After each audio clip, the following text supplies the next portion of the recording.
Mr. President, may violation ba ito sa ating soberanya, itong pagkakaaresto kay dating Pangulong Duterte? No.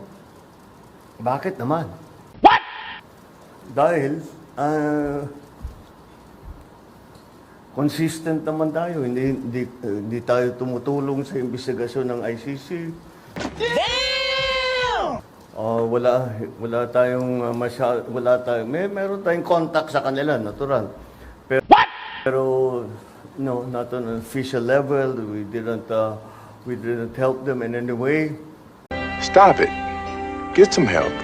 The arrest, the arrest that we did today was in compliance with our commitments to Interpol.